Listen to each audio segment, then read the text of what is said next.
బాపట్ల జిల్లాలోని ఓ నియోజకవర్గానికి చెందిన నేత ఆయన. అతనికి రాజకీయాలలో ప్రాతినిధ్యం లేకపోయినా తన సోదరుడికి, తన నమ్ముకున్న అనుచరులకు, తన సామాజిక వర్గానికి అండదండలుగా ఉండడమే ఆయన నైజం. కానీ ఆయన మాత్రం రాష్ట్రానికి సుపరిచితుడే.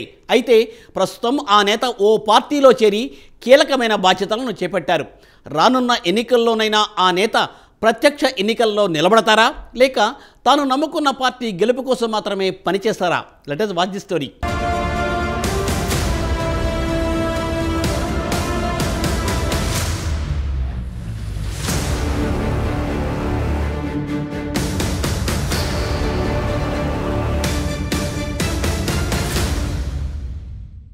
బాపట్ల జిల్లా చీరాల నియోజకవర్గానికి చెందిన జనసేన రాష్ట్ర నాయకులు ఆమంచి శ్రీనివాస్ అలియా స్వాములు అనగానే రాష్ట్రంలోనూ జిల్లాలోనూ రెబల్గా గుర్తింపు పొందారు. అయితే ఈయనకు గత రాజకీయ చరిత్ర లేదు. అయినప్పటికీ తన కుటుంబ సభ్యులకు, తన అనుచరులకు, తమ సామాజిక వర్గానికి అండదండగా ఉంటూ వస్తున్నారు. ప్రస్తుతం ఆమంచి స్వాములు గత జీవితానికి భిన్నంగా జనసేన పార్టీలో కీలక బాధ్యతలు చేపట్టి జనసేన అధినేత పవన్ కళ్యాణ్ గారి ఆదేశాల మేరకు తన బాధ్యతని సమర్థవంతంగా నిర్వహిస్తున్నారు.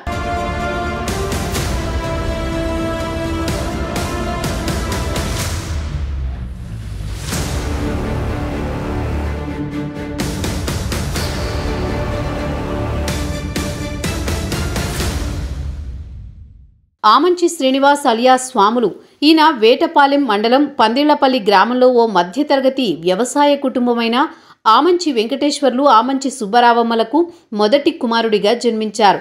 ఇక వారి రెండో కుమారుడే మాజీ ఎమ్మెల్యే, ప్రస్తుత పరుచూరు వైసీపీ ఇన్ఛార్జ్ ఆమంచి కృష్ణమోహన్. వీరిది వ్యవసాయ కుటుంబం. గతంలో 2 పర్యాయాలు ఉత్తమ రైతు అవార్డును కూడా పొందారు. తదుపరి ఆక్వా, మైనింగ్ ఇలా అనేక వ్యాపారాలను స్థాపించి ఆర్థికంగా బలపడ్డారు.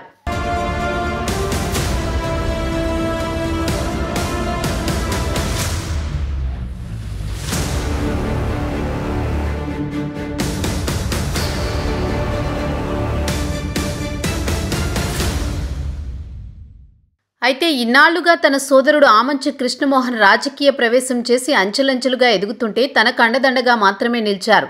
అలాగే తమ సామాజిక వర్గమైన కాపులు రాష్ట్రంలోని అధిక భాగం ఉన్నప్పటికీ వెనుకబాటుకు గురవుతున్నారని భావించి తమ సామాజిక వర్గం కోసం ఉద్యమ నేతగా మారారు. ఈ నేపథ్యంలోని ఉమ్మడి ప్రకాశం జిల్లా అధ్యక్షునిగా పనిచేస్తున్న తరుణంలోని రాజకీయ సమీకరణాలు మారిపోయాయి. తన సోదరుడు ఆమంచి కృష్ణ తమకు పట్టున్న చీరాల నియోజకవర్గాన్ని వదిలి పర్చూరు నియోజకవర్గ వైసీపీ ఇన్ఛార్జిగా బాధ్యతలు చేపట్టారు.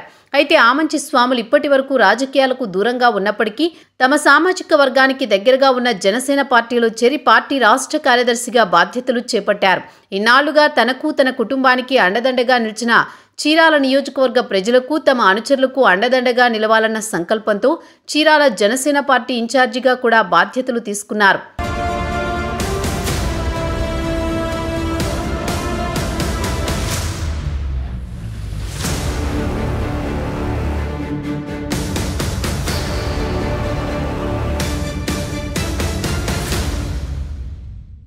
రానున్న ఎన్నికల్లో తమ అధినేత పవన్ కళ్యాణ్ ఆదేశిస్తే ఇక ఏ నియోజకవర్గంలోనైనా పోటీ చేయడానికి సిద్ధంగా ఉన్నట్లు స్వాములు వర్గం చెబుతోంది.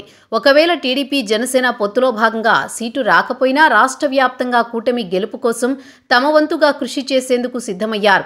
ఏది ఏమైనా స్వాములకి రాజకీయ పదవులపై మక్కువ లేదని, ఆయనకు ఉన్నదల్లా ఇన్నాళ్లుగా ఆయన్ని నమ్ముకున్న ప్రజల కోసం, కుటుంబం కోసం, సొంత సామాజిక వర్గం కోసం మాత్రమే పోరుబాట సాగిస్తున్నారని స్వాములు వర్గం చెబుతున్నారు. చూడాలి మరి రానున్న ఎన్నికల్లో ఆమంచి స్వాములు జనసేన పార్టీలో ఇంకెటువంటి బాధ్యతలు చేపట్టి పార్టీ అభివృద్ధిలో భాగస్వామ్యం కాగలరో.